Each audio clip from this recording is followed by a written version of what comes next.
Good afternoon and welcome to Global News on Memories 96.5 FM. We hold the top stories. Vice President Shatima says Nigeria ready to overtake other world economies and technologies. Federal government schedules emergency meeting in response to planned nationwide protest. Labour plans talks with state governments on new minimum wage. On the foreign scene, plane crashes in Nepal with 19 on board. And in sports, the Tigers head coach names 12-man Olympic squad. We have details of these and other stories coming up in a moment. I am SHARON, MANDOR. And now the news in detail. Vice President Kashim Shettima has declared that Nigeria is not only catching up with the rest of the world, but is also ready to overtake them in terms of economy and technology. Shettima disclosed this yesterday when he launched the AI Expertise Blockchain and Technology Training and Outsourcing Initiative in Dutse, the Jigawa state capital, as part of Nigeria's strategy for digital transformation and leadership in Africa. The AI Expertise Blockchain and Technology Training and Outsourcing Initiative, a partnership with tech company Glua, aims to train 1,000 Nigerians annually in artificial intelligence, blockchain, and other cutting-edge technologies. Speaking during the launch of the initiative of the Yakubu Gowon NYC Orientation Camp, Fanisau Dutse, the Vice President called on Nigerian youths to embrace the initiative, which he said is important for the nation's economic future. According to him, Nigeria is not merely catching up with the rest of the world, but is poised to overtake them, adding that the initiative offers its beneficiaries the chance to become a part of a global workforce, driving innovation that will shape the future of the country.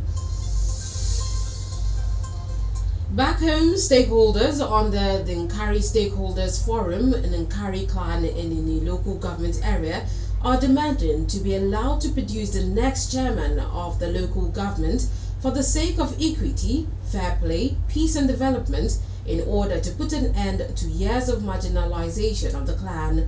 Speaking with newsmen at Ikorekbene, the international president of the forum, Effiong Michael Udoiti, said the clan has suffered years of oppression and neglect since 1999, giving rise to their demands.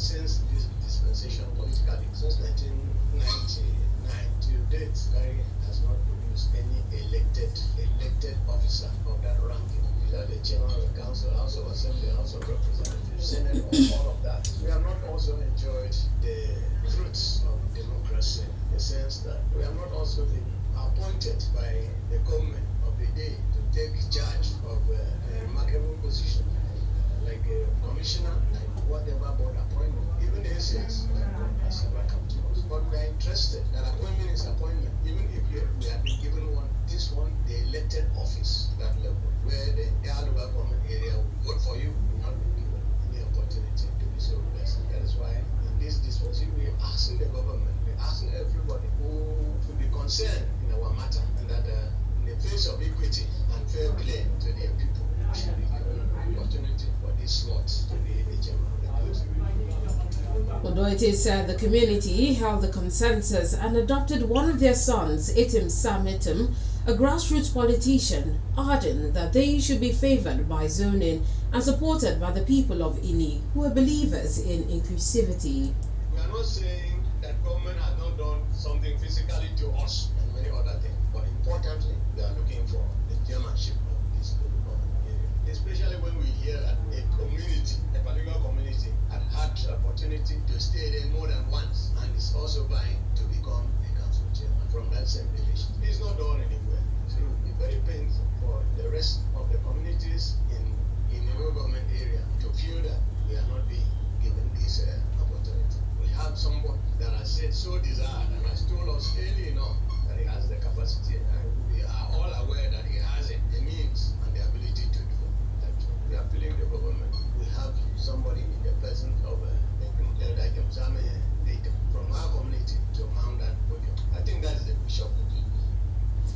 General Secretary of the Forum, Alphonsus Okun Esquire, and an activist, Basi Ekpo Esquire, has called for all-round support for the Enquiry clan to assume the leadership position of any local government area.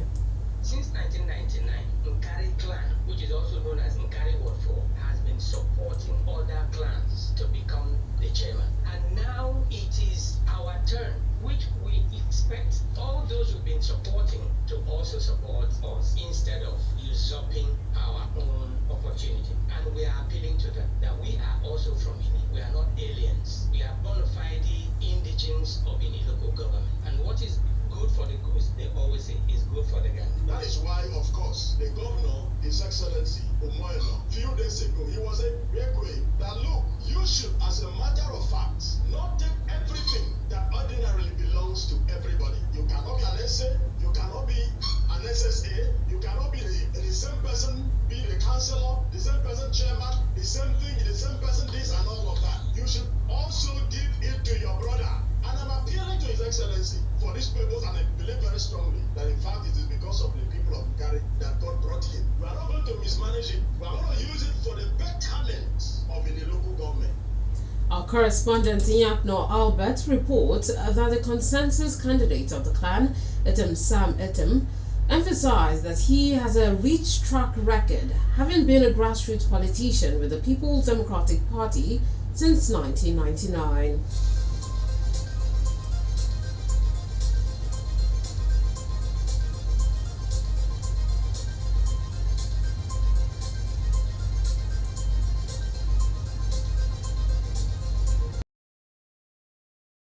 Away from that, the federal government has scheduled an emergency meeting for today in response to a planned nationwide protest slated for the 1st of August. This comes after President Bola Tinubu pleaded with the organizers to shelve the protest and give his administration more time to execute people-oriented programs. A circular shared with newsmen by sources with knowledge of the meeting indicates that all the ministers, the Secretary to the Government of the Federation, George Akume, and the Special Advisors to the President on Policy and Coordination, Hadiza Bala Usman, Information and Strategy, Bayo Nanuga, and former Minister of Youth and Sport, Sunday Dari, were among those invited for the meeting. The circular, signed by the Permanent Secretary of the Cabinet Affairs Office, Richard Filangwa, dated July 23, 2024, is titled Planned Nationwide Protest. The planned session is coming amid the clamor for nationwide protest from August 1st over the rising cost of living and the economic hardship in the country, which has been blamed on the removal of fuel subsidy, the floating of the naira, and other economic reforms implemented by the President Tinubu administration. Meanwhile, the federal government says it is deploying the use of reinforced concrete technology on the long-delayed East-West Road, which traverses the south-south part of the country, to ensure that segments of the road do not fail again. Minister of Works Dave Umahi, who spoke during an inspection of the project, explained that the government will give all regions the right environment to attain their full economic potential and guarantee a sense of self-actualization. The minister's remarks came weeks after the movement of the survival of Ogoni people, Mosop, and former agitators in the Niger Delta threatened to embark on a protest over the uncompleted access of the road. Umahi visited Section 2 of the road, comprising the Kayama Awada in Rivers Bayelsa State, as well as the construction of multiple box culverts at flood-damaged locations along the dualization of the road. According to a statement by the minister's spokesman, Uchenna Oji, Umahi said he had introduced a more formidable measure of construction to end pavement failures and years of infrastructural neglect on the highway.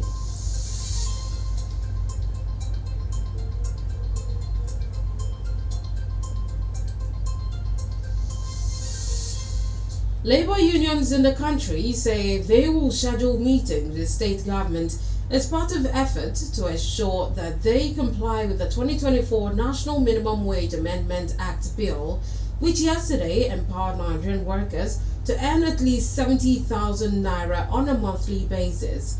The Senate yesterday at plenary passed the 2024 National Minimum Wage Amendment Act bill after President Bola Tinubu had transmitted the new wage bill to both chambers of the National Assembly, seeking expeditious support of the lawmakers for its passage. After the bill passage yesterday, the Trade Union Congress, through its National Vice President Tommy Edem, during an interview with newsmen, warned states against delay in the implementation of the new minimum wage, noting that no delay should be allowed due to the biting economic conditions in the country.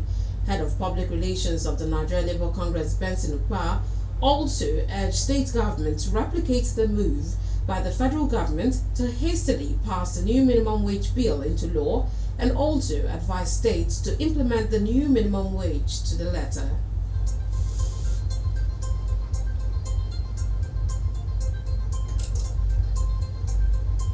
You're listening to Global News on Memories 96.5 FM, and now to the rest of the news.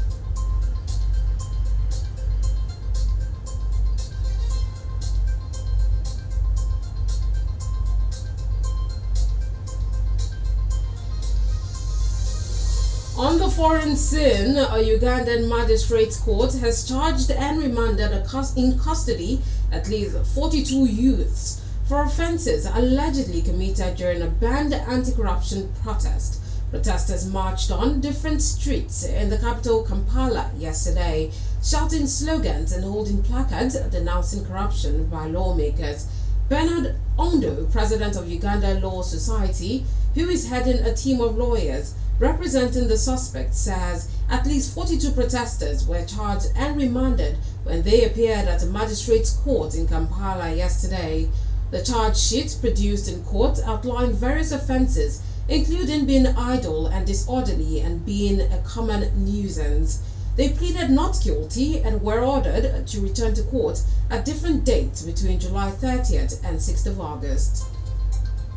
Still on the foreign scene, some 18 people were killed after a plane crashed and caught fire while it was taken off from Nepal's capital of Kathmandu today.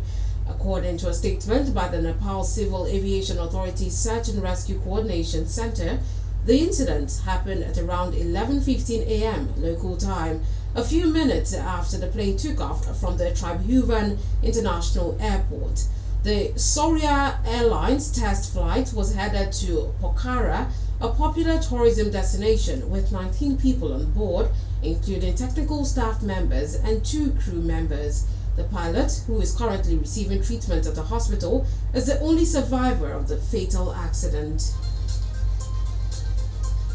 In sport, head coach of Nigeria's female basketball national team, the Tigress, Rena Wakama, has named the squad that will be defending the colors of the country at the 2024 Olympic Games in Paris, France.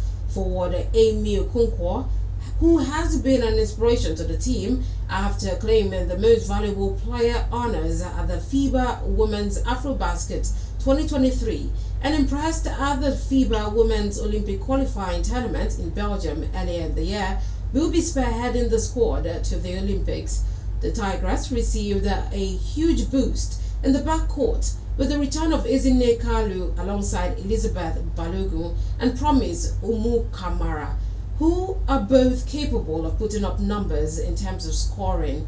The team who arrived in France on Monday will take on Japan in their last test game ahead of the Paris Olympic Games after previously losing 77-63 to Germany and 70-62 to Serbia.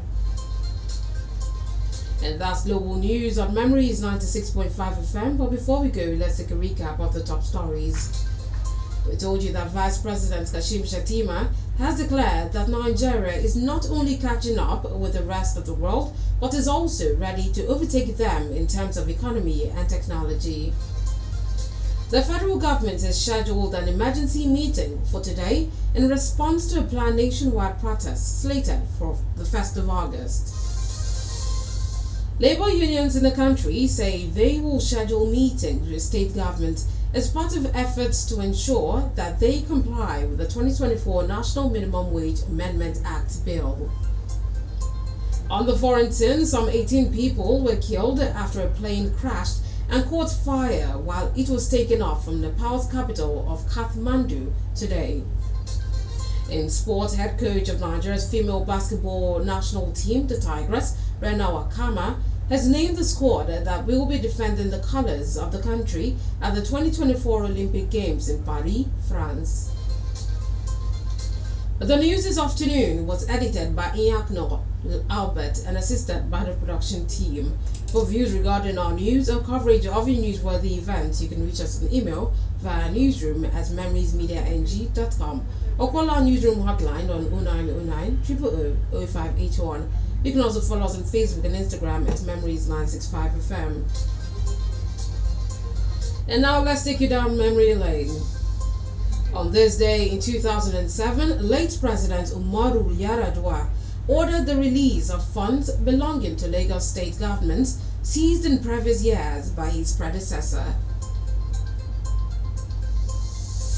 That's the news. Thank you for listening. I am Sharon Mandor. Good afternoon.